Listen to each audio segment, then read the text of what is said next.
Ferdinand Fellenberg, young lord of House Fellenberg, the most prosperous family in the Armian Empire, was a student in the Imperial Academy's Department of Magic. He came from a solid top-tier education. On top of that, the guy was born rich. Life handed him everything from the start. Obsessed with money, he tells everyone that nothing in this world is more valuable than cash. He used to spend his days talking to merchants. Well, talking is one way to put it. He actually spent his time chewing out the poor guys who couldn't hit their targets, which, by the way, he always expected to be doubled. But like the saying goes, trouble comes out of nowhere. One day, he was talking to a servant about a certain merchant who wasn't really improving much, even though the guy claimed his sales had increased a lot. Ferdinand agreed, but still didn't think it was enough. And right then, out of nowhere, the guy gets struck by lightning, just like that. The shock was so intense that his expression got all twisted, and in that exact moment, a soul approached him. He asked who it was while the soul smiled happily, thrilled to have found someone to possess. Suddenly, this big hand reached for his head and started pouring some incomprehensible stuff into him. Ferdinand instinctively knew it was trying to take over his body. He gathered a bit of mana to launch an attack, and even though the thing came in like thunder, surprisingly, it wasn't that hard to push it away. Still, a part of it had been absorbed into his body,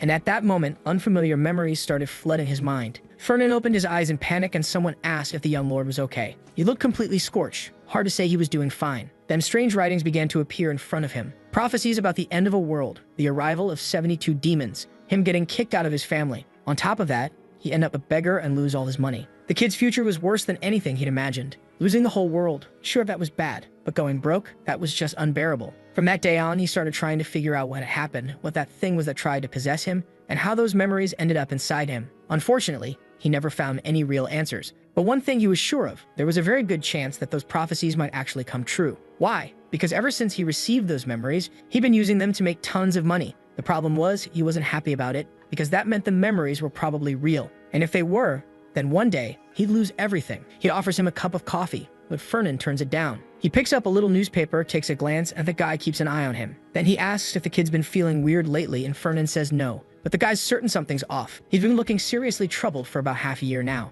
Out of nowhere, Ferdinand just starts drooling like he's lost in some random thought. And lately he's been making impulsive decisions, which is totally unlike him, since he used to be the king of negotiation. The guy is sure it's got something to do with that lightning strike. Ferdinand stays quiet, lost in thought. He doesn't want to admit it, but all that happened back then is still eating away at him, because he knows full well he's going to end up a beggar. That's when he spots a name in the paper, Ain Armian, and just like that, he gets pissed. The bastard had actually shown up. Ferdinand storms off saying he's heading south. The guy just stands there, confused, thinking this kid's really not all there lately. The Imperial Academy sits on a remote island, massive and vast, but definitely built entirely with magic. Everything there is artificial, no doubt about it. Still, our boy is there today because it's finally time to find out whether the prophecy is true. Out of everything that was written in that prophecy, 3 parts stood out the most to him. The part where he loses all his money, the part where he becomes a beggar, and that third part, yet again, where he ends up broke. Those 3 futures alone already felt unbearable. Well, actually, there's more to it. There's one version of the future where he becomes a beggar, sure, but there's also another where 72 demons from the Solomon River invade the land. And then there's a third thing that happens. Ain Armian, the one who's destined to save the world from those demons. That name is known across the whole empire. Why? Because he's a direct descendant of Emperor Calenus Armian. House Armian are literally the ones who founded this entire place. That was 1,000 years ago, though, and nowadays they've lost all the power they once had. Still, the prophecy clearly states that the one known as Ain Armian is the protagonist of the story. After passing the entrance exam for the school, he comes to this region to follow a map given to him by the Emperor. From that moment on, he enters the academy and countless events unfold, all of which were written in that novel Ferdinand got implanted in his mind. Which means that if Ferdinand runs into that guy here, the prophecies have to be real. But the reason he's looking for Ain isn't just because he's the prophecy hero. He's also tied directly to Ferdinand's miserable future. He's the one who hands over the letter saying Ferdinand's been expelled from school. And the worst part? Ferdinand has no clue why that bastard was responsible for his downfall. All the text said was that Ain Armian saw Ferdinand Fellenberg as something. It wasn't clear, but because of that, he found him repulsive. With writing that vague and twisted, there's no way to know what caused what. But on the surface, it seemed to be something about Ferdinand siding with demons or something along those lines. He hops off his horse, looks around, and asks if this is the place. There was supposed to be a dungeon left behind by the first emperor of the Armian family. Inside it, there was said to be a sword that held the spirit of Royal Knight Gardner. Assuming the book was right, that sword is what Ain would use to begin his fight against the demons. If it weren't for that boy's destiny to save the world, Ferdinand would have already killed him, especially since that guy is the one responsible for the future where Ferdinand ends up on the streets. But right then, he smells something strange, blood. He glances to the side and sees a plant stained bright red. Just like the story said, he ran into a croaker before finding the dungeon. These creatures are the apex predators of the swamps, and Ferdinand, who had just joined the academy, didn't stand a chance. And with that, it was becoming more and more clear. The prophecy was starting to come true. Just as Fernan decides to take a look inside the dungeon, that bastard Ain't Armian suddenly shows up right in front of him. Fernan immediately asks what he's doing there instead of taking the Academy's entrance exam like he's supposed to. Ain't wants to know how Fernan even knows who he is, and Fernan replies that everyone knows who the descendant of the Emperor is.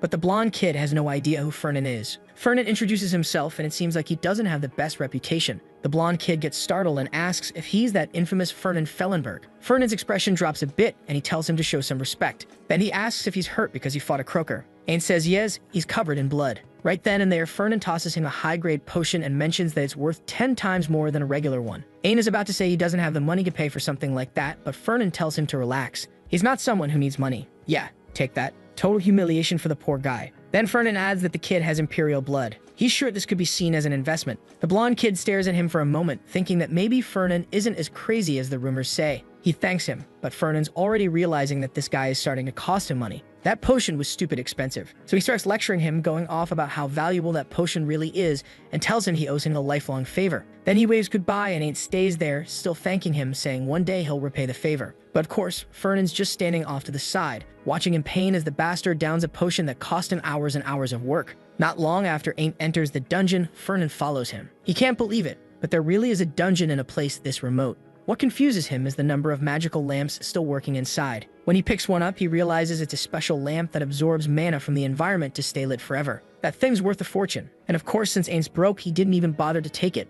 Already shows how naive the kid is. Fernan remembers from the prophecy that this boy comes into this place while badly wounded. He starts chugging weak potions to keep himself going. But the problem is the kid's practically holding his ribs in with one hand. Those weak potions aren't doing a thing. Even so, the stubborn idiot presses forward. Then suddenly, his eyes glow, an instinctive reaction. Up on an altar is a plain-looking sword. Plain looking? Please, it's a massive, gleaming sword shining under the light. How is that plain? Ain't grips it tightly, and in that instant, its light fills the entire cave. When Ain't opens his eyes, he's no longer in the dungeon. Fernan sees it happen. The kid didn't leave the room, and he's not anywhere inside. He just vanished. The stone still shows the mark where the sword used to be. And all of this just pisses Fernan off even more because it means the prophecy keeps unfolding. Which also means that any day now, the letter of expulsion will arrive. He'll be stripped of his title as head of House Fellenberg. He'll be publicly humiliated. His father will tell him never to show his face again. Like, what the hell is that? That's basically a nice way of saying, I'll fight for your life, kid. Fernan scratches his head. He can't believe he's really walking straight toward poverty. What kind of cursed future is this?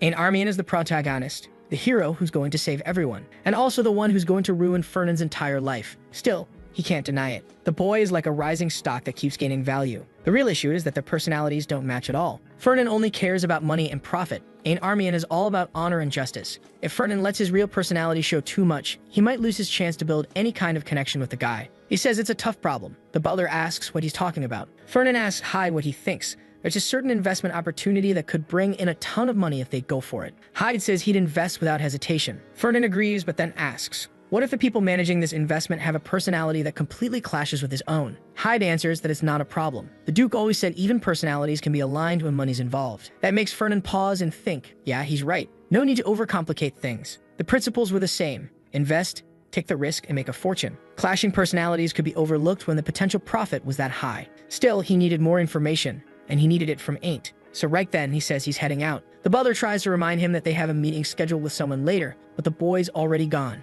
At the academy, your dorm depends on your rank. If you're in the top 10, you're living like royalty. Between ranks 11 and 30, you still get a decent room. But fall out of the top 30, you're basically sleeping next to the dumpster. Sure, they tried to make everything look ominous, but it's still a huge castle. That desperate voice screaming about how disgraceful the dorm is, that's the spirit of Gardner. The one from the sword ain't picked up. The spirit's already laying into him, saying there's no way a descendant ended up with talent this pathetic. He keeps ranting, saying it's a total embarrassment. If the Emperor knew about this, he'd snap the necks of every demon in sight. That makes Ain't pause. Why is he bringing up demons? The spirit replies that he wouldn't have appeared if demons weren't involved somehow. Ain't mutters that he won't be able to do anything. He's way too weak, just started at the academy, which only makes the spirit even more furious. To be brought back by someone this fragile, what a disgrace. Ain't pushes back, saying it's the first emperor's fault. He was the one who abolished the imperial succession system and replaced it with the current setup, where the 7 noble houses vote. Our guy's family, Armian, is right up there at the top. Apparently, the emperor also donated most of his land to the empire. Wait, hold on.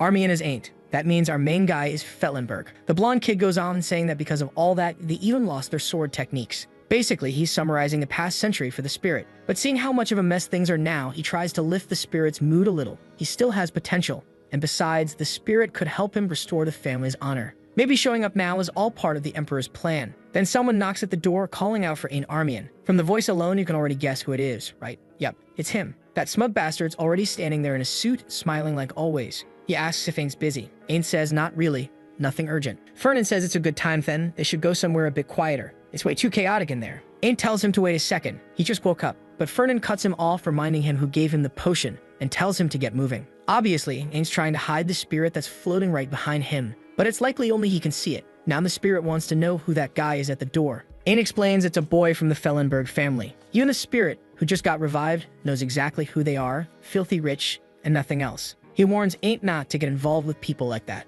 All they've got is money. They're not strong. They're not worth it. Ain figures Fernan's here to collect payment for the potion. But instead, the first thing Fernan brings up is the sword. Oh yeah, he brought it along for their little chat. Ain explains that he just feels safer carrying it around lately. But Fernan already knows that sword is the one holding the spirit of Gardner. Ain asks why Fernan wanted to meet him. Fernan says it's nothing major. He just invited him to grab a bite. But Ain's hesitant. The place looks way too expensive. Fernan replies that you can't turn down a senior's invitation, and Ain agrees to go. So the two of them are sitting there, checking things out while Fernan quietly observes. The kid seemed kind and easygoing, but Fernan knew he was trying to hide something. He goes ahead and asks what the boy plans to do after graduating from the academy. Usually, people come to a place like this to expand their influence. It's odd for someone from the Armian family to be here, considering they always refuse to get involved in this kind of thing. Ain says he's here because he's tired of hearing people talk about how his family is washed up. The Armians still have royal blood, even if just in name. And for that reason, he wants to become a true knight and restore the family's honor. Fernan studies his personality a bit more. He can already tell the boy has a strong sense of determination, ambition, and a whole lot of pride in his lineage.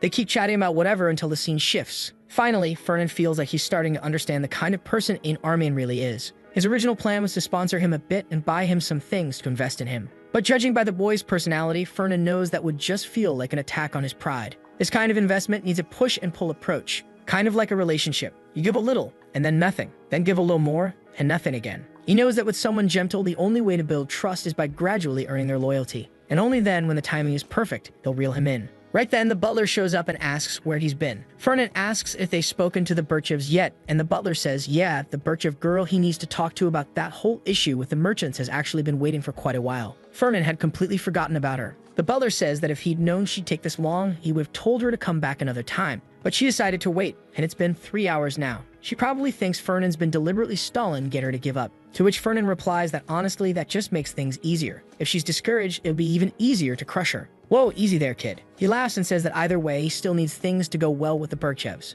Then suddenly, he feels something strange. The butler asks what's wrong. Clutching his head, a little off balance, Fernan says it's nothing, just a weird headache. But of course, something new shows up. Something about an aquamarine and a noble still alive, something like that. Actually, it's about a girl with chestnut brown hair and eyes that resembled aquamarine. But behind all her beauty, the best way to describe her was her noble presence and unmatched swordsmanship. Her sword danced in the moonlight, and it said that if her shackles were ever broken, she would be able to spread her wings again. Those shackles belonged to the Fellenberg family. Now Fernan is starting to piece together why Ain ends up hating him in the future. Apparently, he's going to have some sort of connection with this blue-eyed girl, and Fernan seems to be a problem in her life. Fernan mutters a curse under his breath, and the butler thinks it's directed at him. Then we cut to the girl sitting there thinking about Fernan Fellenberg. Why the hell did that bastard call her over just to leave her standing around for 3 hours? She doesn't even have a little phone to scroll through TikTok or anything. She's drowning in debt, and she's wondering if he thinks this is going to wear her down. Meanwhile, Fernan is right there behind her, watching quietly as the poor girl is still waiting. From a distance, he could feel how furious she was.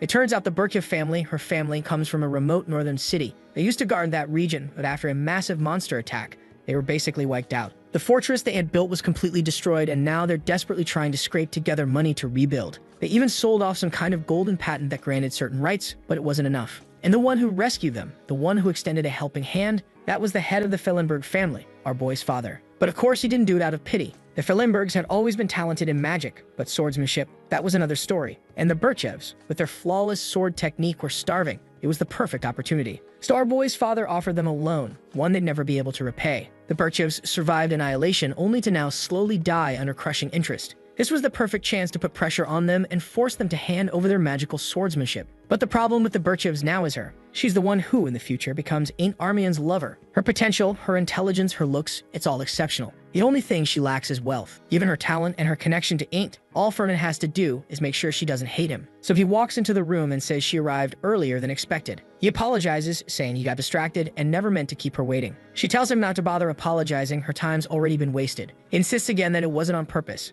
She says fine, she'll pretend to believe that. He starts to say something, but she cuts him off. She wants to know why he asked to meet her in the first place. Fernan replies that it's obvious. Sure, in theory, this is when you should be asking for her family's sword technique. But right now, his real goal is to get her to at least tolerate him. Maybe even like him. What's he trying to seduce Lewin and Birchev? Seriously. She's supposed to be Ain's future girlfriend. Well, future is future, right? Damn, that's cold. He begins talking about something related to class structure between knights and the magic department, but she interrupts before he finishes. She says she already knows. He wants her to be his partner. But why would she agree to something like that? Being his partner is pointless. As the second-ranked student in the department, she'd do much better teaming up with someone in the top 10, not someone like him. But then he says, if you stay partnered with me for 3 years, I'll clear your entire debt. On one condition, she has to accept him as her sponsor. He's really trying to buy the girl. She asks why he's going this far. He says it's because this class stuff is important, but she still doesn't get it. Not only does he want her as a partner, now he wants to sponsor her too. Maybe he doesn't know, but she's on a scholarship at the academy. Everything she earns goes straight to her family. She lives more humbly than most of the regular students. Humbly, huh?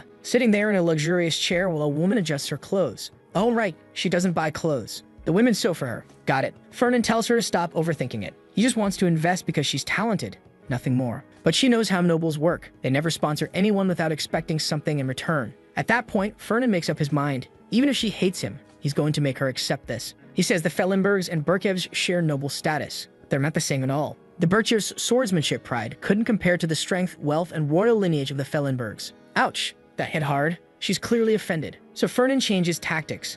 Even if she hates him, he'll make her take this deal. And he tells her straight, stop acting so proud. He wasn't lying when he said she was talented. But now it was time for her to accept it. Phase 2 of the operation. Let's see what he does next. And here he goes, saying he saw her swordsmanship recently. Out of nowhere, he starts quoting that exact same line from the book, talking about how her sword was noble and beautiful, how it truly embodied beauty and life. He knew this would get her. Now that he'd acknowledged her talent, she'd have no choice but to accept. She looked a little confused. Honestly, she didn't even blush. Guess our boy really has zero aura. He stands up and says he hasn't been able to forget seeing her fight. The guy launches into a whole speech, clearly full of fluff, about how she's been keeping him up at night ever since. She just tells him to stop with that nonsense. But he says he can't. He goes on again, saying her sword play is like a perfect dance, and that words fail to describe how breathtaking it is. Finally, she gives in and says fine. She didn't really have a choice, did she? She needs the money, and he's the richest person around. Sometime later, he tells her it'll be a 3-year sponsorship deal, but it won't be made public. Actually, it's the maid watching everything happen. But to her, the real price of all this was that Luwuna would have to be the partner of that money demon for 3 whole years.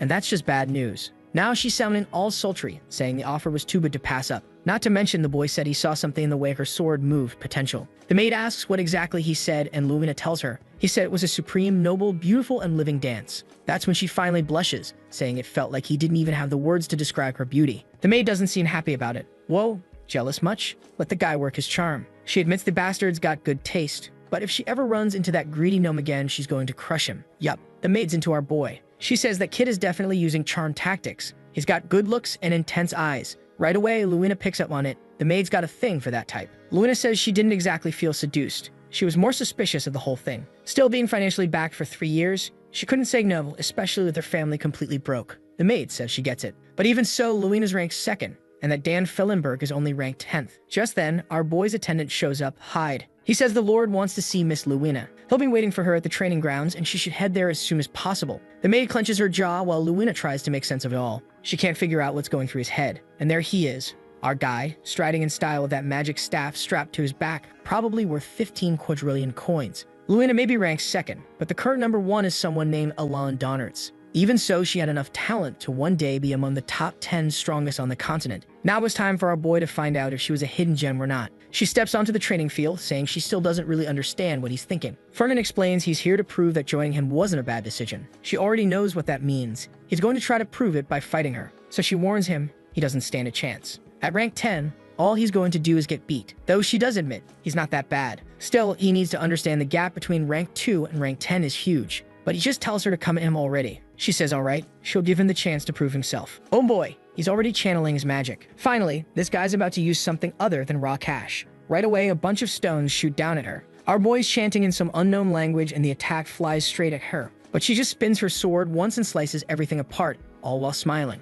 In the same second, she charges at him. Stashes flying here and there, jumps left and right, she's coming in fast. He's genuinely impressed at how easily she's tearing the whole place apart. He keeps launching spells, but she keeps deflecting them like it's nothing. And then, bam, he teleports. Now he's behind her, drawing a magic circle. She knows the training arena has reinforced flooring that's supposed to resist all magic, and yet, somehow, he's still wrecking everything. It makes her pause for a second. Could Ferdinand Fellenberg have really done all this? He's just been standing there, calmly casting spell after spell, smacking his staff into the ground. Now she's starting to wonder, has Ferdinand Fellenberg been hiding his true power all along? So the guy's rich, good-looking, and secretly powerful? Come on, share some of that around. She notices he's casting multiple spells back-to-back without resting, which makes no sense. He'd need a ridiculous amount of mana to pull that off. That definitely isn't the power level of someone ranked 10th. At this rate, she's actually going to lose. She activates a tornado and starts shredding all the floating rocks to pieces. Ferdinand reappears, watching someone with a smirk. The whole training ground is falling apart now, sky breaking through the ceiling, stones flying everywhere. With her sword in hand, she charges at him again.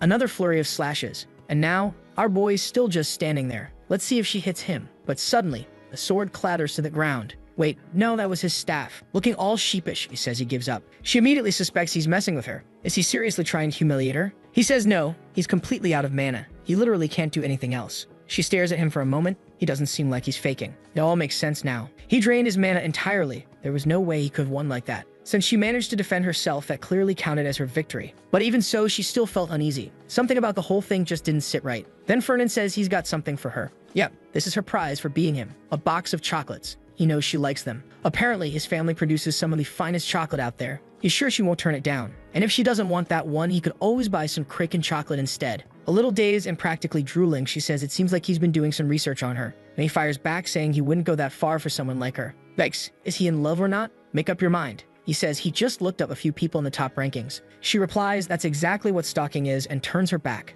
Tells him to stop trying to offer her chocolate just because she won a duel. She's not a child. He insists a little more and she yanks it out of his hand, saying fine. But then she stops him. She wants to ask something. How in the world does he have that much mana, enough to fire off so many chain specials back to back? Normally, that'd be impossible for a mage. It's way beyond normal limits. If he's that skilled, why is he only ranked 10th? He smiles and says it's obvious. A merchant doesn't need to be in the spotlight. This guy purposely keeps his rank low just to make more money. Not in pride. Even pride comes second to profit. He glances at his staff. Someone nearby asks what happened. It's Hyde. He wants to know why Ferdinand burned through all the mana refills and the mana amplifier. Our boy says he had to duel Luina, and she was surprisingly tough. He came completely prepared and still got wrecked. Not only did she defend herself effortlessly, but his mana ran out way before he could even think about hurting her. Hyde doesn't get it. Why go that far for her? Was she really worth it? Ferdinand says it's simple. She's an investment for the future. Once again, the butler's wondering if this is a side effect of that lightning strike to the head. Honestly, our boy's just thinking that Hyde was absolutely right. Her swordsmanship really was elegant. Now it made sense why he was so focused on the Burkett family's techniques. Not to mention, Luina really did have talent. So why was it that, in the future, she never seemed to stand out? Maybe her gear was subpar, or maybe something happened along the way. Well, yeah, our family basically ruined her by burying her in endless debt. Still, the attendant wants to know, what's Ferdinand going to tell the Duke? After all, he didn't manage to obtain the legendary sword style from their family. Ferdinand admits he hadn't thought that far ahead, then asks if this means he's going to lose his position. The butler says no, he won't be exiled. He'll probably just get killed, run over, and left in a ditch. He already sent a letter to the Duke ahead of time so the guy can be ready to execute him the moment he shows up. And instead of panicking, because he knows this is about to spiral out of control, Ferdinand's been trying to distract himself and ignore it all. A few days later, the letter finally arrives. He opens it, nervous as hell, wanting to know what his father said. He's already on edge because the response came much faster than usual. The butler confirms it, but says the real concern now is what's inside. Ferdinand even asks if his dad sent a separate letter with an execution order. The butler says no, though he's pretty sure today is the last day he'll be serving Ferdinand, since it's the end of the line for him. Ferdinand knows deep down he's not going to lose his position because of this. It'll be because of Hyde being overly dramatic. But when he finally looks at the letter, all his father wrote was that he probably got possessed by a demon. Right then and there, Ferdinand says he should go visit the old man. Obviously, he can't tell anyone that he got a hold of that prophecy, or that he knows a bunch of stuff that hasn't happened yet. It's not like he can physically prove it. There's no actual book, just the information inside his head. If he just blurts out the truth, his father will think he's some delusional merchant who's lost his grip. Probably get furious, thinking Ferdinand's trying to ruin the entire family. That's why, for now, the goal is simple. Minimize the damage this Birchev situation might cause. When he gets there, the Duke tells him he looks a lot calmer than expected. He asks if his son's been doing drugs or slowly losing his mind. Or maybe The demons that the Emperor killed in a past life have started possessing his child. Because if it's none of that, then he can't explain what the hell is going on. Fernan responds that he simply decided to make a better investment in the Berkyev family. The Duke wants to know what kind of investment could possibly be better than receiving their secret sword technique. And Fernan just says he can't tell him. The Duke replies that this isn't a request. Right now, he sees Fernan as nothing more than a disgrace, a fool trying to squander the family fortune. But Fernan holds his ground, saying even so, his beliefs haven't changed. If the Duke trusted him with the Berkyev situation, the outcome would bring in a fortune far greater than that sword technique ever could. The Duke says if that's really the case, he's willing to reconsider, but he wants to know the source of Fernan's confidence. Fernan says he can't reveal that. The Duke's temper flares. He says this is getting ridiculous. He didn't raise his son to be this reckless. He should know that things like this can't just be handled with vague words and empty promises. That's when Fernan realizes he'll have to reveal something about the prophecy if he wants this to work. He really didn't want to start talking about it, but he's running out of options. So he says that in exchange for being fully responsible for the Berkyev matter, he'll share one piece of information that only he knows. The Duke asks how that's even possible. Fernan says it's because of an intelligence network he personally manages. Of course, his father wants to refuse, saying there's no way his personal intel group is smarter than the one run by the whole family. But fine. He's curious about this so-called big information Fernan claims to have. So Fernan tells him about the Horos Mountains in the east, territory of Viscount Donnert's. There's an undiscovered mana crystal mine in that region. His father says that's hard to believe. Usually, as soon as mana mines are discovered,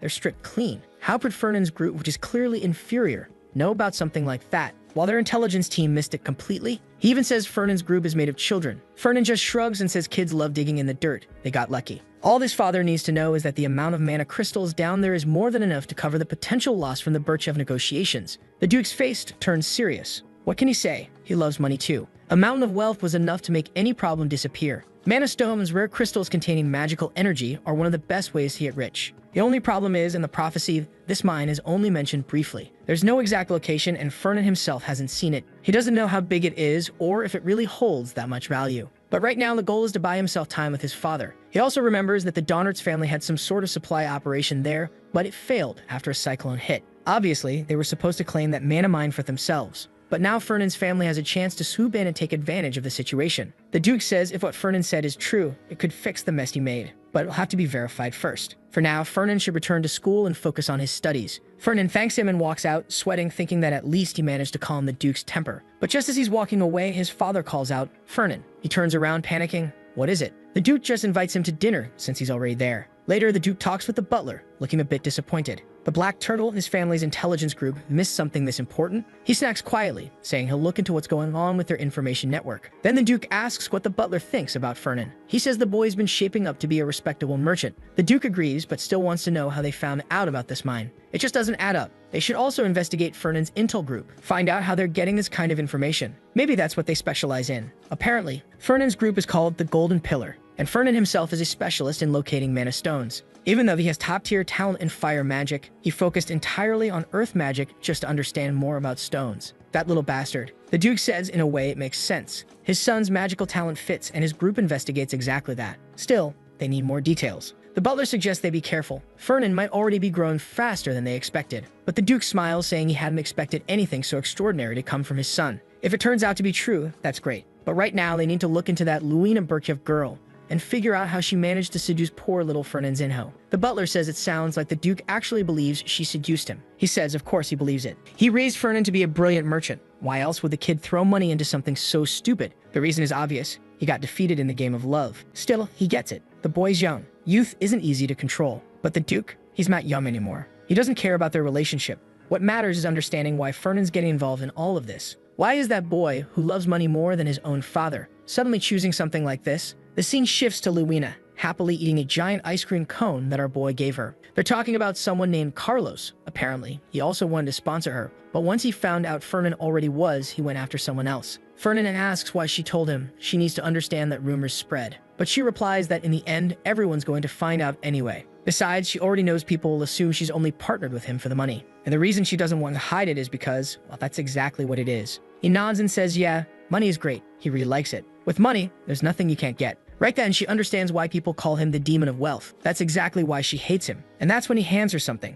an elixir and a voucher. The elixir was made using mandrake roots, and the voucher could be redeemed at one of his company's stores for a weapon. She immediately wants to know why. There's no way she can afford something like this. He brings up the sponsorship contract. She says she's aware, but even so, this is way too much. These kinds of items are extremely rare. From his reaction, though, she can already tell. It's only rare to someone like her, someone broke and drowning in debt. To him, it's nothing. Even so, she refuses to accept it. Meanwhile, Fernand's thinking. Considering the fact that he's destined to become a beggar in the future, anything he can do now to prevent that is a 100% gain. He tells her that refusing his support goes against the terms of their contract. She agreed to be sponsored after all. She snaps, practically breathing fire, and says, "Fine, I'll take it." He stands up and says, "See you in class." As he walks away, she can't stop thinking. Even if this is a sponsorship, it's going to come at a cost. Is there some hidden clause in the contract where he ends up losing everything? That can't be real, right? But what really gets to her is that she can't understand why he's going so far, giving her all these rare and valuable things. Maybe he's trying to seduce her just to steal her family's sword technique, or maybe it's something else entirely. Whatever it is, it doesn't matter. There's no way she's fallen for him. Yeah, sure, the moment someone says that, you know they're doomed.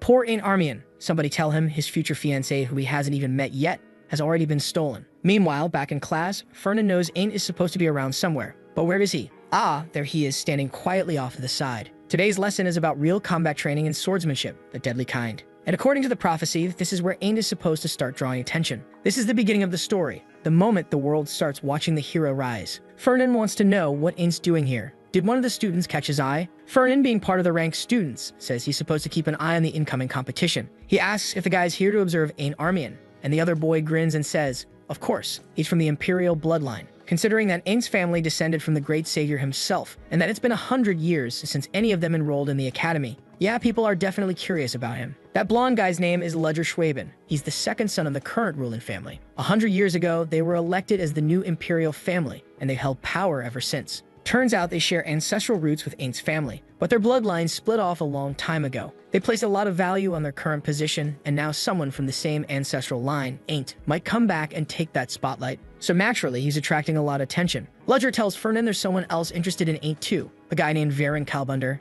Seriously, what's with these names? This guy joined the academy as the second highest scoring student, and he's probably looking to steal whatever attention Aint's getting for himself. That's exactly why he was staring so hard at the kid. That was the name Fernan had been waiting to hear. In every hero's story, there has to be a villain, and it looked like in Aint Armian's story, this was the guy. The one who swore he cut Aint Armian down at the root. The instructor announces the next match, Anton Dern versus Aint Armian. And just like that, every single person involved in the future Fernan had seen was now gathered in one place. It really was something fascinating. In the memories, he recalled everyone cheering for Aint, the crowd screaming his name. But right now, in this moment, no one even knew who he was. No one had any idea of the potential he held. For Fernan, though, this was the moment to see if his investment was going to pay off. The instructor tells them to get ready, and then gives the signal to begin. Dern charges forward at full speed. Aint looks startled by the first clash of swords. Dern swings straight for the neck. Was he serious? Was he really trying to decapitate him? But Aint flips into the air, landing to the side. Still, the jump drains him. Up in the stands, the second prince remarks that Aint got unlucky going up against someone so skilled in the first round.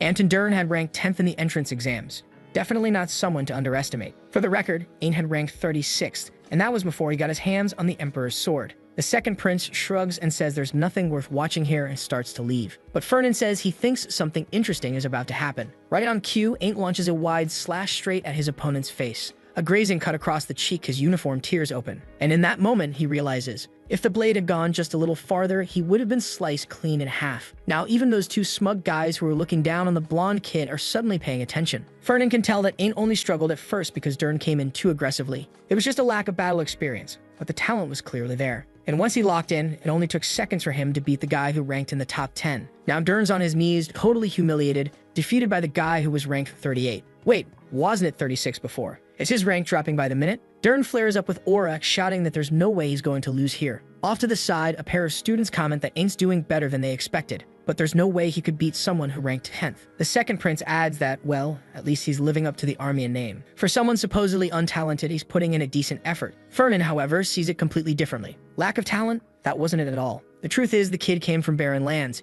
He never had the support or resources to train properly. And even so, here he was holding his own against someone who had trained his entire life. This kid really was something special. No wonder the prophecy chose him. And now the world was about to find out who the true protagonist of this story really was. Dern's sword goes flying. He drops to the ground, gasping for breath, completely defeated. The instructor announces, the winner is Aint Armian. Aint stands there, smiling from ear to ear. As the crowd erupts in cheers, the redhead glares in frustration. And the money demon. He's celebrating too. Stocks are up, big time. Now that's a good investment. He hums a little tune, totally pleased. But now it's time to see what came next. People nearby are starting to murmur, wondering if the two of them, Fernan and Luina, are actually a real pair. Ah yes, the next big investment, Luina, who's standing next to him fuming. He casually asks if she took the elixir and picked up the gear he gave her. She doesn't say a word, but the truth is, she was really happy when she got all that equipment, and when she took the elixir, her power shot through the roof. Still, she keeps her cool and just mutters that it wasn't bad. It was okay. Suddenly, someone walks over. It's the instructor, who says that all the perfect pairs have been finalized, and thankfully, no one was late. She was Roselia from the magic department, and the guy next to her was Grad, a knight. He walks by handing them some scrolls announcing that class is about to begin. Everyone's going to receive maps from the assistants, and the first class is a practical one. At least in this academy, they actually value a good fight. The redhead says they're going to get real training today. From this point on, they'll be thrown straight into the field. On the map they're getting, the destination is marked. All they have to do is arrive at that exact location within 4 hours. But here's the catch. They can't arrive too early or too late. They need to get there precisely 4 hours from now, at exactly 2:00 p.m. Some curious students ask if this will affect their grade. They're told straight up, this is just as important as the midterm exams. Their gothic professor says that if there are no questions, they're heading out. She simply wishes them good luck. The scene cuts to a mountain deep in a forest, and here comes the dynamic duo. One of them asks where exactly they are, but Luina's already fired up and tells them to get moving. Still, they should probably take a quick look at the map first. But then as they turn around, they notice another pair staring at them, and the red-haired girl calls out to Luina. Fernan immediately recognizes everyone. Jane Hux and Ned Palin both rank below 70. In other words, not even worth the time. Damn, that's cold. Normally, that's what he'd say. Someone who makes decisions based on pure logic. Up ahead, they're already halfway through. But the girl looks ready to fight, and Fernan just shrugs and tells her to do what she wants. So she draws her sword, saying it's time to grab some bonus points. He asks if it wouldn't be easier to just handle this with magic. They go back and forth discussing how to deal with it, while the other dude's just trying to find a way to slip away. But the very next second, Luina's already in the air doing flips, declaring she's about to lock in those bonus points. Oof, looks like those poor students just got obliterated. Well, one of them did throw up a pretty solid barrier. Props to that. Actually, never mind. It's over. The two of them are lying on the ground in tears. And just like that, another team's been eliminated. Back in the observation room, the professor comments that one more team's down. Everyone's dropping faster than expected. Roselia, the gothic professor, thinks it's fine. At least the students aren't being wiped out by monsters. It's way more interesting when the conflict is internal. The professor asks if there's any group she's paying close attention to. She says, of course, Ludger Schweman and Alon Donitz are the strongest team. Carlos is also a name worth keeping an eye on. And obviously, the most bizarre team in the whole class, Luina Burchev and Fernan Fellenberg. He agrees. That pair was totally unexpected. And honestly, Luina seems to be at a disadvantage. Was it because of the money? What didn't make sense was that Fernan never cared enough about grades to invest just for academic improvement. The professor says she's sure there's another reason. After all, she knows for a fact Fernan could raise his rank anytime he wanted. The professor is confused. What do you mean by that? She tells him to look closer. Ever since Fernan joined the academy, he's always been ranked 10th, no matter what happens. Even top students usually fluctuate in rank. So how come, no matter who comes or goes, Fernan never moves from 10th place? On top of that, his written exams are practically flawless. The only time he loses points is during the practicals, which keeps him locked at 10th. Woo, you sneaky little bastard. What is this? Ayanokoji behavior? The professor finally gets it. The kid's doing it on purpose. Roselia confirms it, obviously. And you might not know yet, but the one who destroyed the training grounds recently, that was Fernan. The professor can't believe it. That entire place was reduced to ashes. There was a hole in the ceiling. What the professor wants to know is, why is Fernan hiding his abilities? She answers that there's really no way to know for sure, right? Based on his motivations, maybe it's about money. And there he is, standing confidently on top of a rock, pointing north on the map. Meanwhile, down below, Luina seems to be beating the life out of everyone. A little while later, a bunch of students are already lying on the ground, knocked out, and she asks if he at least found something. He says they're going to have to head north. The downside is the path is full of people. But for her, that's perfect. She's ready to wipe out the next group. Just then, though, a giant fireball comes flying at them like a comet. Someone approaches, saying they finally met. A blonde guy and a girl who already looks like she's about to lose. Carlos Deniv. Yeah, even his name sounds like he's going to get wrecked. Luina says it was a cheap shot, but he replies that this is real combat practice. They'd better know they won't get away now that fate brought them together. Luina doesn't understand why this guy's so angry. Fernan says it's obvious. It's because he stole her from him. She tells him to quit with that. She doesn't belong to anyone, so there was no stealing. Apparently, this blue-haired guy wanted to pair up with her. And now Carlos is all red in the face, shouting at them to come fight. Fernan realizes that fighting is inevitable at this point. Luina thanks him, saying their rank is higher, more points for them. He tells her to go ahead and charge in. He knows there's no stopping her. If anything, he'll provide backup. But she says she won't need it. They hadn't coordinated anything anyway. How would they even be in sync? Meanwhile, Fernan's already lifting chunks of earth with magic, telling her not to worry. Stones fly everywhere. He tells her to trust him. And the crazy part is this guy doesn't even specialize in earth magic. Just wait until he finally uses fire. The next chapter opens with the gothic professor saying there's a good fight going on.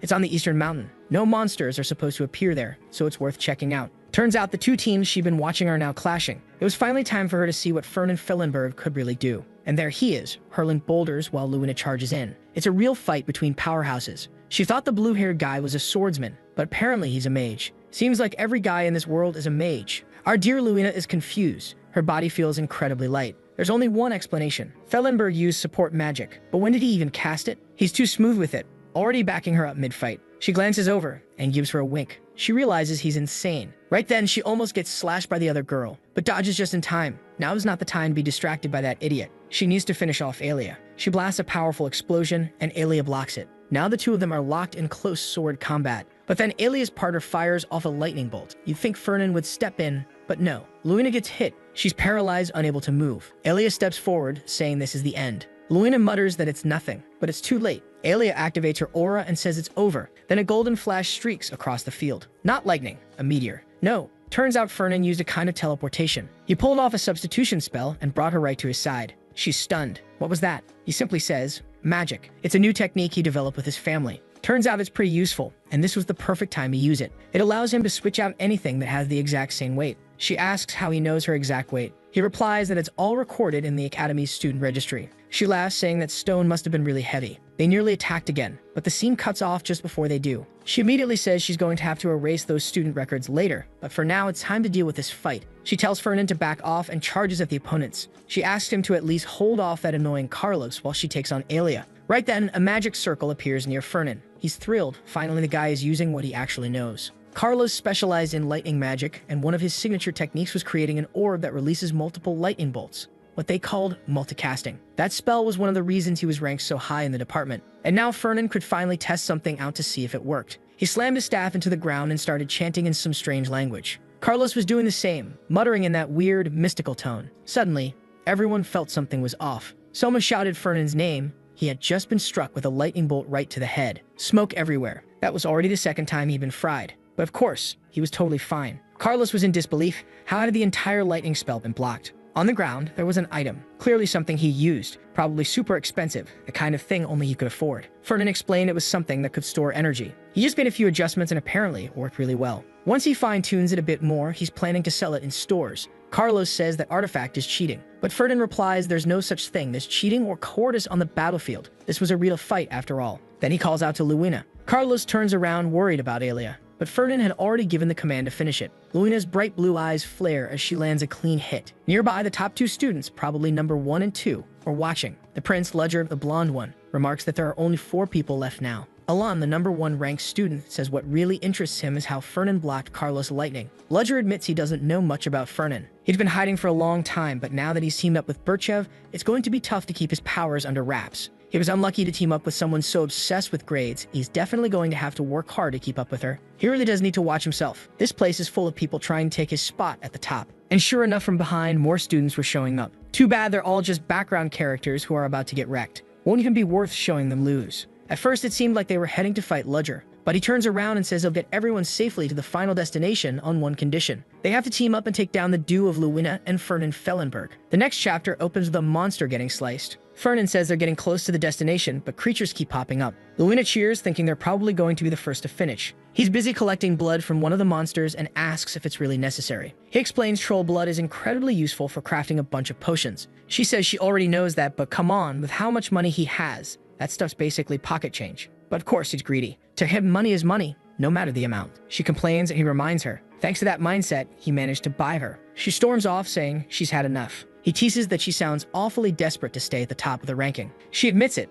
There's a very specific reason why she has to be at the top. Suddenly, he says he senses someone approaching. Actually, not just someone, quite a few people. Right away, and they're surrounded. Magic starts flying, stones come hurling through the air. He raises a barrier and slices down the first few attackers. What the hell? It all happens so fast. Someone's charging straight at Luina with a sword, and wouldn't you know it, it's Alon Donuts, the same guy who already got beaten by Ain't. Now it's her turn to take him down. They trade blows in a clean fight, but the impact sends both of them flying back. They manage to land just fine, and as usual, she's fired up. They immediately charge at each other again. She activates her aura and tells him to bring it on. He stays silent, though, and keeps fighting. Another solid sword clash, but then a strange movement cuts through the middle of everything. And suddenly, another mage appears, flames in hand. Wait a second, that's not just any mage. Isn't that the guy ranked second, Bludger? But before anything else happens, a wave of dark energy sweeps across the entire field, heading right for him. I honestly don't even know who cast it. This fight's gotten way too chaotic. The blonde guy's smiling. Oh, of course, our boy Fernan took things seriously. He's hurling fire and stones everywhere now.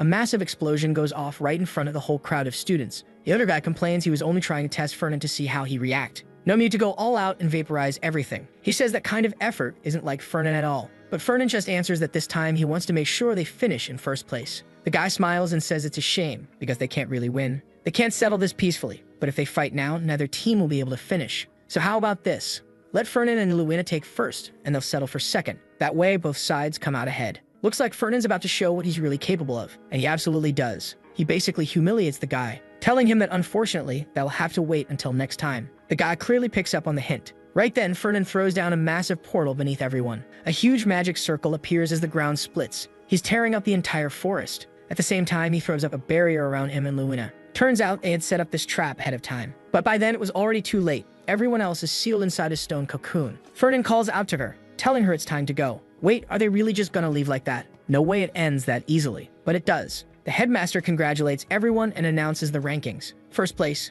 Luina Burchev and Fernan Fellenberg. Those other two grumble in second place, totally wiped. Fernan compliments Luina on the result. She admits she didn't expect them to actually come out on top. She thought it was unfair since they didn't go up against the strongest. But he tells her that doesn't matter. In the end, they still won. The professor announces the official end and reminds everyone not to wander around. At that moment, Luina asks about Ain Armian. She explains that she saw him the night before. She had been training and stumbled upon something interesting. She describes it in the exact same way Fernan described her when he first saw her sword dance. Suddenly, Fernan puts a hand over his face. At first, it seems like he's just confused, because after all, he's been trying to win Luina over. But now she's clearly fascinated by another guy's sword skills. But no, that's not it. It's something to do with the prophecy. Another part of it has just been revealed. Apparently, Ain Armian reached out his hands and asked Luina to become his knight, but she refused. Now Fernan can't make sense of what's happening. Even the prophecy is getting scrambled. The text is all flipped upside down. He can't even read it properly. There's something apocalyptic coming, and it looks like Ain Armian is its target. But someone, a female knight, stood in front of him. And now the story is shifting. This wasn't how the future was supposed to go. Ain asked what she thought she was doing, and she answered, "Today I'll be your knight, just like you asked." She said she was born to wield a sword and destroy the enemies of lords. And with that, she ran forward to face the demon Andromalius. Fernan can't understand why any of this is happening, and apparently she ends up in rough shape after the battle. This new vision of the future seems complete now. It feels like we're stepping into a whole different story. She wakes up in the hospital with Ain smiling beside her, just grateful she survived. But the blonde guy swore he'd destroy those bastards who tried to hurt her and ruin the future of the Burkev family. And it really seems like he's angry at a certain type of rich bastard. There's only one person that could be. The rich bastard himself, that scumbag. Suddenly, someone calls out to Fernan again. It's the professors and Luina asking if he's okay. He's just standing there, totally zoned out. He answers that he's just a little exhausted, but he's fine. While the professor starts talking about taking him to the infirmary, he's more focused on the fact that he finally figured out why Ain Armian will see him as an enemy. What he can't understand is why the prophecy has changed, and why everything now seems to revolve around Luina. What's even stranger is that it feels like whatever's coming is happening soon. Meaning the demon Andromalius is about to show up. And to be honest, doesn't that bastard kind of look like his dad with that same tired face? Next chapter. Ain is praising our boy for coming in first place, and the kid just walks into the carriage saying he's exhausted. He'd been thinking about that Andromalius guide, the 72nd demon. Man, what a number to remember. The creature takes on a human form, but has a little snake on his arm. No matter how many books our boy searches through, that's the only info he can find on the bastard, which makes sense. Really, he's shown up during the war 1,000 years ago. So how is there supposed to be any detailed information on that freak? Those things were all wiped out by the first emperor and haven't been seen since. Still, he's relatively calm. Ain's going to deal with that guy anyway, so it's not really his problem. The real issue is that it looks like Luina's going to get hurt in all of this. And now he's wondering, should he tell her what's going to happen to her? He tried bringing it up, but all she did was ask if he's losing his mind. He asked her, "Hey, do you believe in demons?" That just confused her even more. He pushed her to give a straight answer, and she finally said yes, she does. After all, this entire nation was built to fight demons back in the day. Then he asks what she thinks about the idea that demons still exist. And of course, she once again asks if he hit his head and completely lost it. Now he's sitting there trying to figure out what could possibly convince this girl when an idea hits him. In a month, during one of the knight's training sessions, Ain is going to defeat Kalbunder, the second strongest one. And from that point on, nobody can really compare to Ain. But the loser in this case doesn't just lose the fight. No, it's worse. It's like their honor and their standing with their family gets wrecked too. The redhead realized he completely misjudged Ain. He thought the kid would be pathetic, but he was dead wrong. That burning frustration ends up pushing Kalbunder over the edge, and in the end, he gets possessed by a demon. And it's right then that the creatures start to appear. If our boy can use that moment to persuade her, it might be the perfect chance. Next scene. We switch over to Ain's little ghost friend, who says not to trust those two families getting close. The only ones who could have stood by him in the past were always the Birchevs. Turns out, our boy already knows about the ghost's little chat. What the hell? He's already got almost all the info he needs to carry out his plan, but there are still a few missing pieces. He knows those pieces are going to show up eventually, but this time it's taking forever, and it seems like he needs to meet some kind of condition first, whatever that means. The scene then cuts to Ain in his room looking over everything that happened, how our boy got first place with the Birchev girl. The ghost says it was all thanks to her, coming from a proper family. There's no way that Fellenberg guy was any help. That bastard only cares about money. But Ain explains that nowadays the Fellenbergs have way more influence than the Birchevs. The ghost blames himself, saying it's all because he backed those bastards 1,000 years ago. Suddenly, he gets an idea and tells Ain to ask the Fellenberg boy for money. The blonde guy is confused, but the ghost insists this is the perfect chance, especially since Fernan actually seems to like him. The ghost convinced the guy wants to build some kind of relationship with the Armians, and the Fellenbergs always use money as bait to get what they want. So now Ain's wondering, did Fernan only get close to him because of something else? His family's already ruined, so what could he even offer? The ghost tells him to stop putting himself down like that. He says the reason doesn't matter. He's just sure a Fellenberg would act like that. Apparently, they're still behaving the exact same way they did 1,000 years ago. But poor Ain says there's no way our boy would do something like that. He seems like a genuinely kind person. The first time they met, he immediately gave Ain a ridiculously high-ranking title just to help him out. No way he sees that guy as cold and calculating. He says it'd be dishonorable to ask for money, but the ghost starts scolding him, reminding him that even the first emperor, who was insanely powerful, unlike him, needed help. So he better learn to beg and get some money from the Fellenbergs. Cut to the next scene. Ain is crushed. He didn't get to meet Fernan. Ain says Fernan must have too much going on. The guy's got to take care of the guild, the merchants, and keep up with his studies. Ain just asked them to make one thing clear. He's not just anybody. He's Ain. But Fernan replied saying he was too busy and told him to come back later. So Ain turns around. What can he do? He came all that way to ask for money. And now he's walking away empty-handed, feeling completely humiliated. But Fernan is watching from the window. He finds it strange. He hasn't even thrown out enough bait for Ain to show up like that already. Hyde walks in and says he already sent the kid away, then asks why Fernan's pushing him off when just a few days ago he was talking about getting closer to him. Fernan says it's because it's weird he came so suddenly. Everyone who seeks out the Fellenbergs usually has an obvious reason. He knows why Ain came, and that's exactly why he's even more suspicious. It's not normal for someone like him to go that far just to ask for money. That's why he sent him away. He has a feeling Ain came to ask for help, even if he didn't want to. And for now, it's best not to offer anything unless he truly trusts the boy. Hyde thinks he's overthinking it, wasting too much brain power on the descendant of a fallen family. But Fernan just says the kid's got talent, and he's sure it'll be worth it. Hyde agrees, but says it's weird that Fernan sent him away, if that's how he really feels. Fernan tells him to stop complaining and just go to the family warehouse to grab some elixirs. Looks like that's what he plans to give Ain. Hyde says it's risky. If they hand over one of those ultra-rare elixirs and they don't work, they'll end up losing out. Fernan, however, says that if the most expensive one didn't work, they'll just make an even more expensive one. In this life, if you haven't succeeded yet, it just means you haven't spent enough money. Back in Ain's room, the little ghost is kind of stunned by the audacity. I mean, they didn't even send the boy himself, just a servant. At least they sent a letter of apology. He says he wants to take a look since the Fellenbergs are usually pretty polite. Our boy always refers to himself as somebody in the letter, which basically means someone more experienced. And that really ticks the ghost off. But what really gets Ain's attention is the gift. He checks it right away. It's an elixir infused with the spirit of the sacred bird, and it's perfect for the Armian sword style. Right then and there, Ain says that Fernan's really something. Even if he didn't give him money, he still offered something incredibly valuable. While Ain gets emotional, he says he always knew Fernan was kind. Now he's more determined than ever to keep working hard and live up to Fernan's expectations. Next chapter. Fernan asks how it went, and Hyde says Ain easily defeated Varin Kalbunder. Even though Varin had a slightly more advanced sword technique, Ain's aura was just overwhelming. Fernan asks if that's thanks to the elixir he sent, and Hyde says it probably helped a bit. But judging by Fernan's smile, Hyde says it seems like Ain would have won with or without it. Fernan simply replies, that's something we'll never know. What really matters is that, just like the prophecy said, Varin was defeated, and now he's going to be possessed by a demon. He tells Hyde to keep a close watch on Varin Kalbunder and find out what he's up to. He needs to know when and how this guy's going to make contact with the demon. He also says to keep an eye especially on where he goes, who he interacts with, and what he talks about. Hyde doesn't seem too interested, but Fernan insists. He needs to know everything that Varin does. The days go by, and soon Fernan is receiving updates about everything, from when Varin goes to the bathroom, to when he trains every class he takes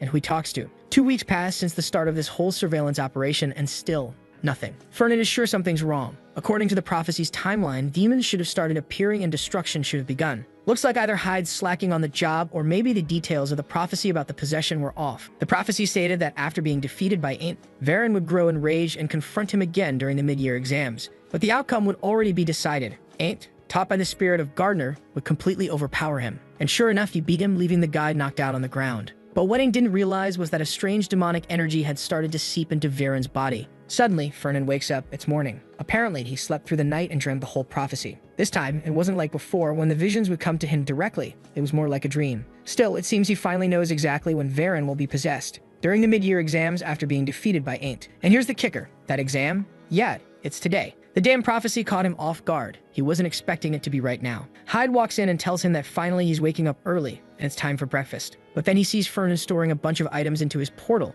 including his Zelda-looking shield, and asks what's going on. Fernan just says he's going to watch the first year's fight and might need some backup, so Hyde better come along. But no way. Hyde refuses. Turns out he was summoned to the Duke's territory, and Fernan just accepts it, saying it's fine. He'll take someone else. Hyde finds it strange, though. He knows Fernan doesn't have any friends at this academy. Fernan insists, claiming he's being slandered. He does have friends, all right. Look, friends he bought with money. Luina, now confused, wants to know what that's all about. He tells her he needs an escort to go pick up some elixir. She's not exactly thrilled, saying it's exam time, but then she mentions she could use a little help since she's being sponsored. The moment Fernan offers to reduce her debt, she immediately says she's in. When she asks where they're going, he says it's up in the northern mountains. She points out that the first years are taking their mid-year exams right now, so going up there is borderline insanity. She warns him if they interfere with the exam, both of them could get expelled for it. But then it hits her. If he's being allowed into the area, he must have bribed someone to let them in. He just smiles, saying the professors are surprisingly flexible. But suddenly, she says she's heading back to the dorm. He tells her to hurry up and come back. They're not gonna get caught. What kind of knight goes back on her word, he says. She tells him that's not it. She just forgot her little sword. He tells her to get moving already, says she'll come skipping and singing all the way. Obviously, they needed to be at that place, counted among those present, to witness everything going down. And there they are. Fernan reminds her that he paid off the professor to let them in, but they still can't afford to get caught. She immediately scolds him, saying he knew this was shady and wrong, and doing all of it anyway only made it worse. He tells her she's such a good kid and says he's going to check where they need to go. He vaguely remembers the location from the map. It's where Ing's fight happens. And finally, he gets to face Varen, who's turning into a demon, with the right person beside him. He calls out for her to come with him. She's still focused on how he even got a full map of the entire test area. Clearly, the bastard paid a lot to that professor. He tells her to stop complaining and hurry up. But then, something feels off. Luna asks if that wasn't the sound of a monster just now. Fernan instantly feels something strange too. She says they need to help the first years. The bastard tells her to wait, but she takes off running ahead. She shouts back that someone's unconscious, but it looks like they had a defensive spell up, so they managed to survive. The problem is, whatever did this is weird. Creatures in this region aren't usually that aggressive. Fernan can't believe it. It's already started. And again, that eerie roar echoes through the trees. Luina asks what the hell is going on ahead of them. Why is the entire forest exploding? Then she asks, where even are they? When she glances to the side, something's approaching, and here comes an orc, mace in hand. But Luina doesn't hesitate. She slices clean through its arm, sending the chunk flying to the ground. But the creature keeps advancing and she's confused. She just hacked his arm off. Why won't it stop? Then chunks of rock start flying. Don't worry, the Money King himself is chucking boulders at its back. The beast keeps charging anyway. More stones slam into its chest in a barrage. Luina manages to dash past, stepping off a tree and dodging another attack in midair. She lands beside Fernan, confused, asking what the hell is going on. He explains it's a creature that's gone berserk. In that state, it won't feel any pain. This kind of monster is on a completely different level from the usual ones, and it's obsessed with killing anything alive it sees. She wants to know why that is. And of course, Fernan already has an idea. It's because of the prophecies and everything that's coming. While the professors are busy dealing with those monsters, Varen is going to attack Ink. Obviously, Ink should struggle against someone that strong. But just like in any story, the protagonist awakens a new power and ends up winning with ease. Luina tells Fernan to stop laughing and answer her. What the hell is that monster? He simply raises his staff and tells her to calm down. There's nothing to worry about. He's going to take care of that bastard first. We see the map start to break apart. Is the prophecy unraveling? Is he changing the future? Who knows? Someone crashes to the ground, completely beaten, calling out for Ain Armian. It's the poor redhead who's already been defeated. He tells Ain not to turn his back, that it's not over yet. But Ain just tells him to accept it. It's done. He's been defeated again. As obvious as those words were, they leave the boy stunned. He remembers the blonde guy, maybe his dad, or maybe that friend of his, saying that clearly he expected too much of him. He's already failed to meet the prince's expectations and now is about to be humiliated by his father once again. At this rate, he'll lose his place in the family. He has to win this fight somehow. This time, he has to defeat Ain Armian. Out of nowhere, a blur comes flying at him. He charges, yelling that it's not over yet. But Ain turns with a smile while the guy is practically exploding with rage. Still, All it takes is a clean set of strikes, and he collapses like trash onto the ground. Ain't laughs, saying it's funny how hard this guy tries, even though he's so weak. He's nothing but a disgrace attacking from behind like that, no honor at all. Ain't turns and walks away while his spirit companion keeps laying into the guy, calling him a worm who disgraces the honor of knights. Back with our dynamic duo. Looks like they just finished off the monster and Luina is telling Fernan, please give up on this elixir thing. This forest is way too dangerous. But Fernan says, come on, Luina, you just defeated one of those creatures. That proves I can keep going. She asks if he's lost his mind, but he throws the same question back at her. He tells her that elixir is worth too much. And besides, even if those creatures are relentless, they do die in the end. That's when she questions him. Did he know something like this was going to happen? Is that why he dragged her along as an escort? He says no, obviously not. It's not like he has visions of the future, right? She still isn't convinced. Says something about all this feels off, but he just says there's something he has to do. The elixir is too important, and takes off running while she shouts that he's a lunatic. Sometime later, they come across someone collapse on the ground. Luina looks confused, wondering what this has to do with the elixir. But Fernan sees the red hair and already knows. It's that loser who got beaten down. Luina tells him to stay put. She'll go check who it is. As she gets closer, she sees Varen Kalbunder, or Kalbunder Varen, whichever name he's going by this time. She says he looks like he was defeated in a fight, but he's good. So who did this to him? Fernan says they need to leave now, but she refuses, says they can't just leave someone lying there like that. While she's talking, the guy starts rising behind her. Suddenly, she feels something strange in the air and steps back, asking what that bizarre aura is. She's never felt anything like it. It doesn't seem like the same Kalbunder she knew. Fernan tells her it's demonic energy. In that moment, that bastard had been possessed. What Fernan finds odd is that the guy should awaken his demonic power right after getting beaten by Ain't. But now it looks like his target has changed. Something's off. The demon is even starting to fully take over Kalbunder's body. And though Luina seems confused, Fernan knows just by looking into that guy's eyes, it's too late. There's nothing to be done. She, on the other hand, still wants to subdue him somehow. Fernan, though, just taps Luina on the shoulder and tells her to turn around for 10 minutes. When she turns back asking what, he's already vanished. And at that exact moment, Kalbunder is charging at her, sword ready to strike. She yells at him to calm down, telling him it's her. It's Birchev. But nope, it's a full-on, no-holds-barred clash of dark power. Her little sword against his massive blade, and she immediately realizes he's strong. At this rate, there's no way she's winning. So boom, she activates her aura. He gets knocked flat on his back like a chump, but in the same instant, he's already recovering, coming at her again. She shouts for him to snap out of it, to come back to his senses. But he grabs his sword again, swings at her, and she's forced to retreat once more. The guy's completely drenched in that cursed aura. While she's there, glowing with her bright little sword, he charges in like a rabid dog. Impact. Sword on sword again. And the entire forest shakes with the explosion. She manages to land on her feet, but quickly realizes something's wrong. Her energy is being drained by that demonic power. How the hell is she supposed to beat someone like this? At this pace, she'll be worn out before he is. That's when Fernan suddenly appears, calling her name. Kalbunder turns, but Luina just steps on his head and bolts toward Fernan. She demands to know where he went, how he just vanished like that. He answers that dealing with demons isn't easy. They need a better plan. She's furious, calling it shameful that he left her behind like that. He explains that he didn't run away. He was setting up a trap to finish the demon off. They just needed to wait one more second. And boom, a stone formation erupts from the ground, launching Kalbunder straight up in a circle. From above, a barrage of flaming arrows rains down, slamming him back to the earth. Man, was that a Street Fighter combo? Even Luina yells at him not to overdo it. He almost killed the guy. Fernan tells her to relax. With demonic energy like that, he wasn't going to die that easily. In fact, she should take a closer look. All that did was make him even angrier. Luina tries to say something she noticed during the fight, but he completely ignores her. Instead, he says he'll have to use this. He pulls out a giant crystal. Yep, definitely more of that money-fueled power. More flames start gathering around the redhead. Now he's looking seriously corrupted. Flames engulf him, and finally he collapses, charred and defeated. Fernan lets out a sigh of relief, saying the operation was a success. Luina, however, points out that the item he used was ridiculously expensive. So wasn't that a massive waste? He agrees, but says items like that are meant to be used. She thinks it was overkill, but he's convinced. You can't take down a demon-possessed opponent that easily. Besides, he knows this cursed guy, Varen Kalbunder, was supposed to be one of the key players in the world's destruction. That's when it hits him. In the story, Ain't Armian was supposed to have a tough fight against this guy and awaken his true power through it. And that's when the realization lands. Sure, Ain't will become stronger than Luina in the future. But right now, when he's just starting at the academy, Luina is still way stronger than him, which means Fernan didn't have to use that expensive item at all. She probably could have handled it herself, just like Ain't eventually would have. She gives him a smack,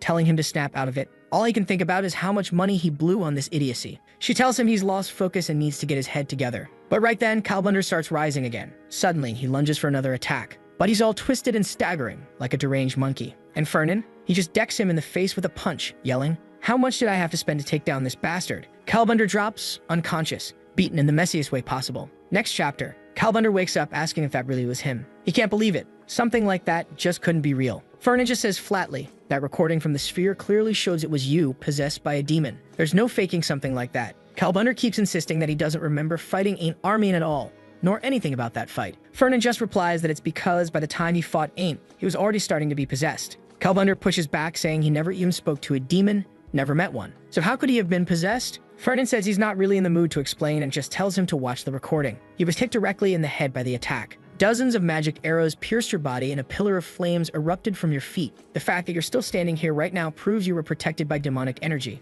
Not to mention, he adds, I hate to admit it, but I had to burn through a lot of expensive items just to handle you. Calbunder shoots back. If you're just here to complain about the price of the items you had to use, then say so. I'll pay for them. But Fernan goes full drama mode, saying the emotional trauma from that fight was immense. He squeals that during the battle, he constantly saw his life flash before his eyes. Calbunder cuts in, telling him to just spit it out. And Fernan pulls out a contract. Yeah, that kind of contract. The kind that sounds like something a certain someone else would try. He tells Calbunder that all of this can be forgotten if he signs the contract. It's just like that deal where someone ends up working until they drop dead. Calbunder's like, what the hell is this? Is this slavery or something? The terms are excessive, to say the least. Fernan tells him to appreciate the kindness of his senior. He's trying to settle this without creating a big mess. But if Calbunder refuses, well, Fernan will unfortunately have to forward the video to the Inquisitors. That group serves directly under the Emperor, and their goal has always been the eradication of all demons. Back when demons were the world's greatest threat, the Inquisitors held absolute power. Nowadays, with demons nearly extinct, they're more like a ceremonial organization. But even so, they still hold significant authority, and Fernan knows exactly what kind of people they are. They might have lost power, but they still hoard countless rare items, and they're just waiting for an excuse to return to relevance. So the moment a demon shows up, they'll rush in eager to kill. Calbunder says he understands, but he truly had nothing to do with these demons. Fernan says he knows, but wouldn't it be a shame if he got expelled from the academy over that recording? Just imagine the rumors about the house of Marquis Calbunder once people start saying his son made a pact with a demon. Obviously, that seals the deal. The contract gets signed. Fernan declares that from now on, Calbunder is under his care. Sometime later, someone asks if it's really okay to settle things this way. It's Luina. She thinks they should inform the professors. This is getting too risky, but Fernan says it's not the right time yet. He's convinced based on Calbunder's reaction that he never intended to be manipulated, transformed, or possessed by a demon. What they need to focus on now is that someone within the academy has the power to make that happen. And if this incident goes public, whoever's behind it will simply go into hiding, making it even harder to catch the real culprit. Luina immediately realizes what he's planning. He's going to investigate this himself. What she doesn't understand is why the targets would be students. Fernan says maybe it's because the academy is filled with the people who will shape the future. Destroying this place would be like destroying the world's future itself. And she gets it. If that's the case, then if he ever needs help exterminating demons, he just needs to call on her. Fernan lights up. Finally, he can ask her for help without having to offer debt forgiveness. Soon enough, she'll realize that was the dumbest promise she could have made. With all the chaos going on, the mid-year exams were officially canceled, but the students still had to be evaluated somehow. So all the practical tests were swapped out for written exams. At this academy, the practical exams are usually the most valued, but of course there are always those nerds who spend the whole day buried in books, right? Now the so-called sword masters had to buckle down and actually study. The blonde kid was deep in his books when Alma spoke up, saying she's trying to make sense of what happened. It's weird. When that boy attacked him, she's sure he was giving off demonic energy or something close to it. But whoever or whatever that demon was, in the end, never fully appeared. Ain says maybe she's exaggerating. Maybe it wasn't a demon at all. But Alman insists it's impossible. She knows that energy, and she tells him to start preparing himself, because that demon is definitely going to show up again. Worse yet, she says he can be sure he'll be one of the targets. Ain asks, why me? Alma replies like it's obvious. He's the one carrying the spirit of the person who wiped out all the demons in the past. Their first move in trying to take over the world would be wiping out the Armian bloodline. That's why, from now on, he better not let his guard down. Not even for a second. Meanwhile, in the Revera's hall, Fernan is there clutching his head in pain, and honestly, no one even knows why. Hyde asks what's wrong. Ah, here we go. More messages from the future. Apparently, the next test will involve survival skills. The students are going to be dropped into a southern forest for an entire week. Fernan seems to know exactly which forest they're talking about, and he thinks it's perfect because it contains a certain spiritual herb. Wait, plot twist. Turns out the so-called spiritual herb is actually a trap. It strips away all your protections. Cut to Ain entering a cave. Something, maybe a voice, asks if this is the place and warns that if he doesn't truly intend to find it, he never will. All right, he keeps going and finally he finds it. Bam, he comes face to face with a dragon. When the spiritual beast collapses, it reveals a mithril mine. Alma tells Ain not to leave anything behind. But let's be real, Fernan's probably going to end up with all of it. Mithril is a mana-blessed metal, and it's the only material that allows souls to live inside it. That's why the Emperor's soul is inside Ain's sword. Fernan saw all of this, and now his head's killing him. He's trying to wrap his brain around the idea of a metal that can store souls. And the moment he gets it, he wants it bad. Apparently, Luina was summoned too. She groans. The last time it was a potion, now it's a herb. He tries to brush it off, saying that Tanya was joking. But this time it's legit. He swears it's something valuable. She shouldn't worry about her classes. He's already lined up a ton of excuses for the professors, so she can come with him. He even offers to lower her family's debt. Still, she refuses. But one thing she can't do is miss class, especially not an entire week for something dumb like a spiritual herb. He sighs and says fine, if she won't come, he'll invite someone else. Just then, the door opens. A voice says it's been a while since he's seen Brother Fernan and wishes him a mana-filled day. Oh, who's this strange guy? Luina asks who he is. He introduces himself as Jace Vines. He steps in, all glowing and pure, and wishes her a mana blessing too. Clearly, though, he's here to speak with Fernan. He wants to know how life at the academy has been treating him. Luina immediately asks if they're close. Fernan smirks, saying she sounds surprised, and Jace adds that it makes sense, given the nature of their relationship.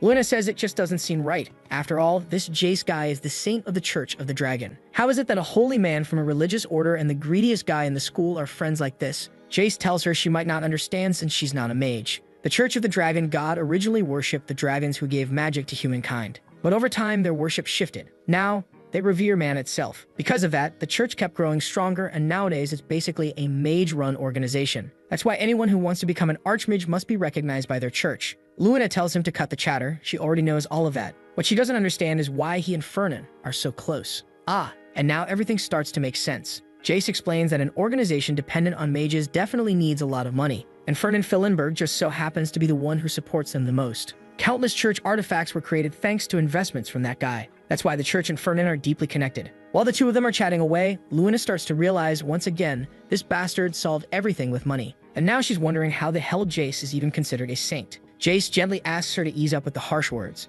It's not like they can refuse Fellenberg's help, right? When he sees she's only getting more worked up, he says he was just joking. But she's already walking away, saying she now fully understands the relationship between the two of them. He asks her to wait. They just met, but she says she's not getting involved in any of this. Jace waves goodbye, saying they'll talk again real soon. He blesses her with mana and closes the door. All the weirdos in the room turn their attention to Fernan, wanting to know why they were summoned. Our boy gets right to the point. He needs help collecting some herbs. Jace says spiritual herbs are interesting, sure, but Fernan better not get any ideas. He's keeping everything for himself. What Jace really wants to know is why Fernan's doing all this on the day of the training. With the abilities Fernan has, he could easily head out now and collect everything himself. Fernan answers that if it were that simple, he would have done it already. Unfortunately, he doesn't know the exact location. In theory, the prophecy gives enough hints. We're talking about a massive lake in an enormous forest. And not just that, there are 7 lakes in the southern forest. Fernan has been infusing mana into the lake beds, trying to locate the mana-based reaction tied to the herbs, but no luck so far. This is the kind of hidden cave you can't detect from outside. You literally have to stumble into it. Jace notes that the next survival test will take place right in that area. And navigating a place like that without being detected? Not easy. Fernan says not to worry. He registered himself this year as an assistant for the exam. Jace is puzzled. How is he, a second year, going to act as support staff for first years? Sure, he's older, but he's not that qualified. How did he convince the academy to let him in? Don't tell him it was the goth instructor, the one who always shuts down every scheme. Wait, he didn't even say, did he? Of course, he bribed her. Damn bastard. Jace says he already knows how the merchant gets things done. And hey, if Fernan's getting this involved, just pay him the right amount and Jace will join in too. Contract in hand. And boom, it's test day. Alma is telling Ain't they need to go over the plan one more time. They're here to find the spiritual herb hidden in one of the caves. Yep, Alma knows everything. She tells Ain't to make it look like everything's a coincidence. Just wander around and she'll guide him from there. But Ain't's already noticed that Fernan's hanging around nearby too. Alma warns him to be careful. That bastard's probably looking to rob him of every coin he's got. But Ain't standing there like a curious puppy. Why is everyone so interested in Fernan? Alright, because he's loaded. Damn it. And look at him. He's already calling out to Fernan all excited. Just then, the professor calls for everyone to get in position. Ain't's a little disappointed he didn't get a chance to talk to him. Then the camera pans down to the ground where we see a scarecrow, dressed in Fernan's clothes. Our boy bites his finger and collapses on top of the scarecrow. And boom, a Fernan 2.0 rises right up from it. Apparently, that was all Jace is doing. He casually tells Fernan not to worry. He's used this power plenty of times before. Heck, he even fooled the Pope with it once. Fernan finds that very hard to believe. The Pope is one of the most powerful mages alive. Jace admits, sure, it only worked for a few hours, not anything long-term. But hey, while the Pope was fooled, it worked like a charm. Fernan shrugs it off and says that's good enough. If the technique was strong enough to fool the legendary mage, it'll do just fine for his plan. No wonder that redhead bastard is one of the strongest in the Church of the Dragon. But then the demon's voice cuts in, asking what the hell is up with this church's magic, since magic was originally born from demons. And it was when this creature dared to utter such blasphemy that the war between the church and the monsters began. What Fern is wondering now is whether Jace in the future is going to become one of Ain's allies. Jace tells him to come back in 5 hours at most. That's when the spell will wear off. Fernan thanks him and heads out, and bam, we're back near Aint. Our boy knows that the only lake in this region is Lake Farden, and now it's someone else's turn. Yup, guess who steps in front of him again? Calbunder. For real? This guy again? Ain't stunned. The redhead, who only ever gets beat up, has returned. He even asks, "Hey, come tell me you're here again just to get smacked around. You do realize you don't stand a chance, right?" Calbunder knows that's true, but clearly, someone made him come here. When he asks why, Fernan just responds that he clearly doesn't understand the situation he's in. All crooked, Calbunder says he still refuses to accept defeat. He's here for one more fight. Ain's just baffled. Wasn't getting stopped twice enough? You got wrecked with one hit. But Calbunder yells at him to knock it off. He doesn't care if he loses hundreds or even tens of thousands of times. He'll keep challenging Aint until he earns back his honor. Alma's impressed. At least the guy's got some spirit. He's got the heart to keep going. She even nudges Aint, asking if he hadn't noticed how much knightly pride this redhead actually has. Maybe he should accept the challenge. Aint sighs and says fine. Too bad the test today doesn't involve dueling. Calbunder says that doesn't matter. He's not here for the school exam. He's here to fight for his honor. Even the sword spirit is shouting for Aint to go through with it. He can't run from this. This guy's looking to restore his dignity. He deserves the chance to win. Alma and the sword keep pressuring him while Aint is clearly losing his patience. Fernan, who he thought had already headed to the cave, is just lurking nearby watching everything. He mutters to himself, "Well, it's buying me the time I need." Exactly. Meanwhile, Fernan is off to take care of more important business. At the lake, he sees the barrier is already up. A barrier so strong that even if you were to dig a hole or blow open a crater, no one would hear or see anything inside. It's finally time. Time to use that spell he's been itching to try for a while now. He needs to find that mithril before Aint shows up. That's why he prepared his special summoning. Right then he cast it. Rise, my servant. The basis of this magic is to gather every useful technique. And the foundation of a merchant? Making absurd amounts of money. How that relates to summoning a golem? Who knows? But boom, there it is, standing tall. And from now on, its name is James. Alright James, let's get to work. We've got a lot of mithril to dig up. Meanwhile, back with Aint. Calbunder is still blocking his way, saying he won't let him pass until he's defeated. Aint's exhausted. The redhead's already been pummeled and is now clinging to Aint's leg like a princess in a drama. Aint just begs him, for the love of everything, please stop acting like a child. But Calbunder groans that he doesn't want to be doing this either. But unfortunately, he knows all too well what happens if he doesn't obey Fernan. When Aint hears that, he's confused and tells him to repeat it. And Calbunder says, with a totally fake smile, that he's really enjoying doing this. In fact, it's exactly what he wants to be doing. He just loves interacting with people who crush his pride and destroy his future. That's why it would be great if Aint would go ahead and beat him down again. At that moment, Aint just snaps and kicks him, asking what kind of weird kid is this? Calbunder goes flying, lands flat on his butt, then stands up like it's nothing, saying, "Yeah, I am weird." But Aint is already gone. Calbunder checks the time and remembers. Fernan only asked for 1 hour. Looks like he managed to stall Aint for 1 hour and 10 minutes. Good grief, what an exhausting guy. And even after all that, Alma is still nagging him, saying he shouldn't have dismissed the will of a knight like that. Aint just replies that the rules clearly said they weren't allowed to fight during this training. Besides, he was the one who told him to come to this cave in the first place. He's curious to see what's inside. Alma tells him to relax. Whatever's in there isn't something that can be stolen. Very soon he'll get it. There's something extremely rare inside. Something that's going to change his life. All he has to do is take a look down there. And when he does, Aint's expression changes. There was the spiritual herb he'd been looking for. But deeper inside the cave, someone else was already celebrating. Yep, our boy Fernan, along with his trusty golem, scooping up all the mithril. Aint says it's great they found the herb, but how the hell are they supposed to mine all this with a dragon hanging around? Alma says she wasn't expecting a sea dragon to show up now either. But hey, they're already here, so now they have to deal with it. Aint asks if she expects him to go charge at it. Alma tells him that sure, if he wants to end up as lunch, go right ahead. He needs to understand a creature like that is way above his current level. But right at that moment, bonk, a tiny stone hits the dragon. His eyes slowly turn and lock on them. Then it rises. Alma instantly realizes things just got a lot worse. But Aint, he's just standing there, completely certain. Now that the dragon woke up, it was going to be like in that video that helps Mamoru make more juicy content for his viewers. Activate the cheeky little bell, and I'm out.